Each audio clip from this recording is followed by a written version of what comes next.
जातिगत जनगणना, जातिगत जनगणना, जातिगत जनगणना। बिहार में बिहार सरकार ने तो जीत गया। प्रधानमंत्री नरेंद्र मोदी जी को ज्ञापन भेजा, ज्ञापन दिए, फिर हाई कोर्ट गए, फिर हाई कोर्ट ने नहीं सुना तो सुप्रीम कोर्ट गए, सुप्रीम कोर्ट नहीं सुना तो फिर हाई कोर्ट गए, तो जातिगत जनगणना हो गया। 100 में 90 हमारा है, 10 का शासन नहीं चलेगा, नहीं चलेगा। हर जातियों का बिहार में अब ये लोग दबाव बना रहे हैं क्योंकि पूरे भारत में जनगणना होना चाहिए, पूरे भारत में जनगणना होना। ये जनगणना से, जातिगत जनगणना से बिहार सरकार के दोनों गठबंधन और कांग्रेस पार्टी भी खूब खुश है। जातिगत जनगणना से बिहार सरकार के दोनों गठबंधन, जदयू राजद बहुत खुश है। बिहार में चुनाव होता है पंचायत लेवल का, उसमें एक पद होता है वार्ड पार्षद का, वार्ड कमिश्नर का एक पद होता है। तो हमने देखा अपने गांव में जो जिस जाति का जिसका दियाद होता है ना, एक जाति में ही अनेक टोला होता है, अनेक टोला में उसमें दियादवाद होता है। उसमें एक ही वंश के एक टोला होता है, एक ही वंश का एक टोला होता है। तो उसमें जिसका वह जो पार्षद होता है, वार्ड कमिश्नर होता है पंचायत में, उसको वार्ड कमिश्नर बोला जाता है। तो जिसका टोला में दियाद ज़्यादा हो गया वो टोला का वो जीत जाता है, निर्विरोध भी हो जाता है, अधिकांश निर्विरोध भी होता है, अब वोट भी होता है। तो वह जिस टोले में जिस दियादवाद का अपने एक वंश का जो ज़्यादा बहुमत होता है वह जीत जाता है। ये तो आप देखा होगा, आप पंचायत में आप वार्ड पार्षद का देखिए। तो यही बात होता है नगर परिषद में, नगर पालिका में, नगर पंचायत में। यही बात कम बेसी विधानसभा में होता है।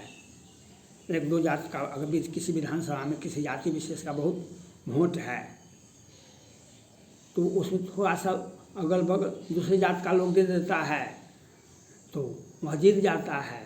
लेकिन लोकसभा में नहीं होता है।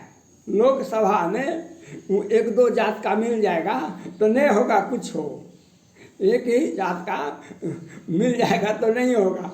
इसी के कारण मधेपुरा लोकसभा से भी लालू प्रसाद यादव जैसे व्यक्ति, बड़े व्यक्ति हैं। बागपत से अजीत सिंह, अब तो वे नहीं रहे, अब उनका बेटा है, तो हार जाते हैं। लोकसभा में एक दो जात का गठबंधन से कुछ नहीं होने वाला है। हाँ, पंचायत में वार्ड पार्षद का, विधानसभा में कुछ विधानसभा में आपका जीत जाएगा। ये जातिगत जनगणना के तहत एक दो ऐसा कुछ होता है, विधानसभा का परिसीमन के बाद एक दो जात का बहुमत होता है। किसी जात में किसी जात का ज़्यादा यादव है, किसी जात में ज़्यादा मुसलमान है, किसी जात में किसी राजपूत है। जो जाति का विशेष जनसंख्या होता है, मतदाता होता है, तो वह एक दो से थोड़ा बहुत मदद करता है तो जीत जाता है। लेकिन लोकसभा में ऐसा नहीं होता है। लोकसभा में ऐसा नहीं होता है क्योंकि वहाँ पर तो 10 से 15 लाख मतदाता होता है। एक दो जात से क्या होगा, एक दो जात से नहीं होता है, वहाँ पर सारा फ्लप हो जाता है। इसीलिए अब जदयू बेचैन है क्योंकि उनका 16 सीट लोकसभा में है। अब भाजपा से तो उनको अलग हो गए, आज राजद उनको कितना सीट देगा, और सीट भी देगा तो वो कैसे जीत जाएंगे। आप जातिगत जनगणना करवा लिए हैं, आप बता दिए हैं राजपूत इतना ही है, वो इतना ही है, वो इतना ही है, वो उतना ही, तो आप कितना हैं। आपको क्या जातिगत जनगणना के तहत जो माय समीकरण है कि जो भी समीकरण है बिहार में, तो उसमें आपका 60% हो जाता है लोकसभा में, तो जो कैसे जीतिएगा। अब तो लोकसभा में तो वार्ड पार्षद में तो जीत जाइएगा, विधानसभा में कुछ हद तक आप जीत सकते हैं।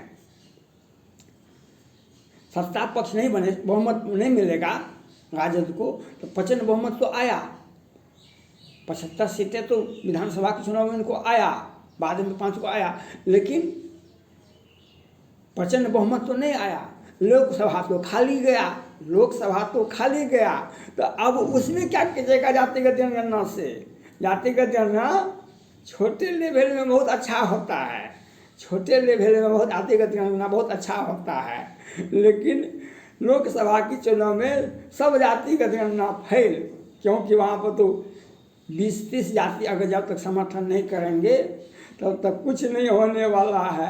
आपके आंख से आंसू आता रहेगा, आपके थाली में वोट नहीं गिरेगा आपको, क्योंकि आपने तो बता दिया है समाज को कि हम जातिगत जनगणना के पक्षधर हैं, हम समाज में विद्वेष फैलाना चाहते हैं, हम समाज को बंटवारा करना चाहते हैं, हम 100 में 90 हमारा है, 10 का शासन नहीं चलेगा, नहीं चलेगा।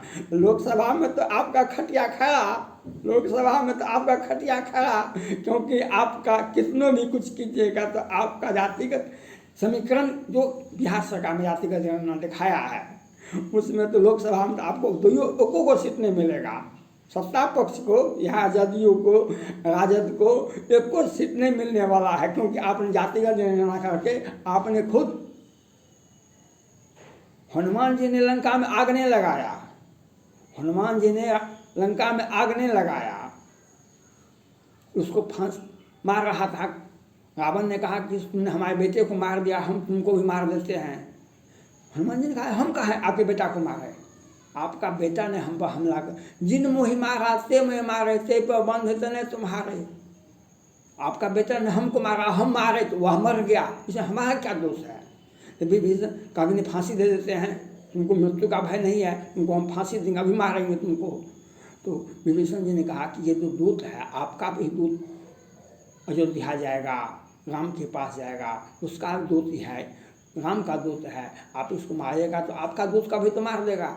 तो उनको समझाया नीति, दूसरे देश के राजदूत को आप नहीं मार सकते हैं, किसी दूसरे देश के राजदूत को आप नहीं मार सकते हैं, नियम है, अंतर्राष्ट्रीय प्रोटोकॉल है, तो नहीं मार सकते। तो कहा कि इसको पूंछ में आग लगा दो, या अपने आराध्य से, भगवान से जाके कहेगा, अपना मुंह दिखाएगा, जो इनका पूंछ भी जल गया, मुंह भी जल गया, तो ऐसा व्यक्ति जाकर रावण ने ऐसा कर दिखाया आपको।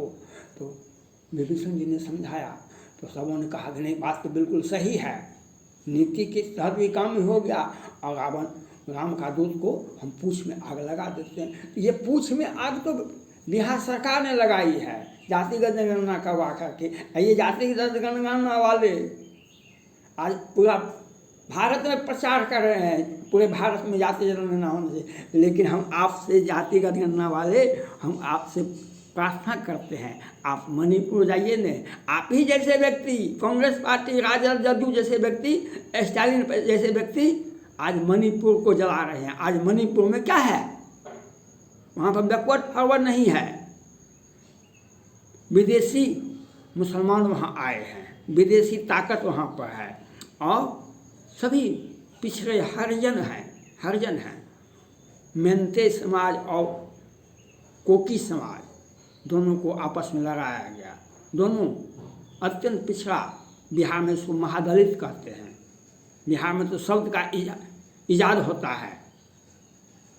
वे दोनों लड़ रहे हैं, कितने हजार लोग मारे गए, कितना हाल में भी अभी भी एक डीएसपी को जला के मार दिया गया। तो जातिगत जनगणना का आग लगाया फला फुला मणिपुर में बिहार सरकार के सौजन्य से। अब बिहार सरकार में जो सपना देखते हैं, जो हम जातिगत जनगणना करवा करके हम दिल्ली के सत्ता को हम अपने कब्जा में कर लेंगे, दिल्ली के सत्ता को, दिल्ली के, आप तो जातिगत जनगणना करवा करके आपने खुद अपने आप को बेनकाब कर दिया। जो आपको जनगणना के मुताबिक आपको एक भी सीट लोकसभा में नहीं मिलने वाला है, क्योंकि आप माय समीकरण के अभी जो वैकेंसी हुई, चिराग पासवान, ये जीतन राम मांझी ने ये बताया, और लोगों ने मांग किया कि आप बताइए पूरे जिला का, एक एक जिला में बताइए कि किन किन व्यक्ति का जातिगत आधार पर आपने बहाली किया, उसका पूरा लिस्ट दिखाइए। तो ये दिखा नहीं सकते हैं लिस्ट, बिहार सरकार तो कोई लिस्ट दिखा नहीं सकती है, उनका लिस्ट सब आज शुरू से नहीं 10 वर्ष से अधूरा रहता है। और पीछे से बैक से अपना आदमी को बहाली कर देते हैं। ये बिहार सरकार का एक सोची समझी साजिश है, चाहे जुडिशरी का हो और चाहे बीपीएससी का हो, ये तो चलता रहा है। तो अब जातिगत जनगणना से आप अपना घर आप जलाए, आप अपना घर किसी ने नहीं जलाया। आपके सोच, चूँकि आपके पास में क्या सोच है ये तो आप ही जान सकते हैं, लेकिन जातिगत आधार पर वार्ड पार्षद का चुनाव जीता जा सकता है, कुछ हद तक विधानसभा का चुनाव जीता जा सकता है, और लोकसभा में एक भी सीट नहीं जीता जा सकता है जातिगत जनगणना के आधार पर। एक भी सीट आप नहीं जीत सकते हैं, क्योंकि जातिगत गणना में एक दो जाति से कुछ नहीं होने वाला है। वहाँ 55 जातियों का समर्थन चाहिए। लोकसभा जीतने के लिए आपको 55 जातियों का समर्थन चाहिए। 2 जाति से कुछ नहीं होता है लोकसभा में, क्योंकि वहाँ पर 15 लाख होता है, 10 लाख 20 लाख होता है मतदाता। अब आप बताइए, आपका जातिगत गणना, आपको मुबारकबाद हो, आपको मुबारकबाद हो। आपका सोचा समझा साजिश या राजनीति दुख सुख कर को नहीं दाता, दुख सुख कर को नहीं दाता, कर्म शुभाशुभ देहि विधाता। जिसकी जैसी भवतपता तैसे मिले सहाय, आप न आप ही आप वहाँ चले जाए। जब कर्पूरी ठाकुर जी मुख्यमंत्री हुआ करते थे बिहार का, तो वहाँ पर सत्येंद्र नारायण सिंह भी वहाँ पर मुख्यमंत्री के दावेदार हो गए। उन्होंने बैकवर्ड पावर शुरू कर दिया। अब बैकवर्ड उनके पक्ष में बहुत हो गया, तब मुख्यमंत्री नहीं बन सके, तो उन्होंने अच्छा से उपाय लगाया। तो रामसुंदर दास जी को उन्होंने आगे बढ़ाया। वे तो हरिजन थे, तो वे मुख्यमंत्री बन गए। कर्पूरी ठाकुर का इतिहास सदा सदा के लिए बंद हो गया। कर्पूरी ठाकुर का सदा सदा के लिए इतिहास समाप्त हो गया। तो जातिगत जनगणना आपको मुबारक हो, आपको मुबारक हो। और आप ही के सोच ने मणिपुर को जलाया, आप ही की सोच ने मणिपुर को जलाया। आज भी बोलने वाले मणिपुर के लिए उत्तरदायी हैं। मणिपुर की घटना के लिए आज भी जातिगत जनगणना का मांग करने वाले राष्ट्रीय और राज्य स्तरीय नेता जो मांग करते हैं, मणिपुर इसने जलाया है, मणिपुर के लिए यही लोग दोषी हैं। समाज को समेट के चलिए तो आपका भी इज्जत होगा, हमारा भी इज्जत होगा। अगर आपने समाज को बांटने का काम किया, रावण से बड़ा अत्याचार नहीं होता। उजड़ गया रावण का घर, उजड़ गया कौरव का घर, वह भी तो सब भाई था। कौरव का घर वंश उजड़ गया, रावण का वंश उजड़ गया, क्योंकि आप उसने समाज को विद्वेष पैदा किया था। 2 जाति से नहीं होता है लोकसभा का चुनाव। विधानसभा वार्ड पार्षद में तो आपकी जीत हो जाएगी, लोकसभा में बाबा जी का ठल्लू। थैंक्स।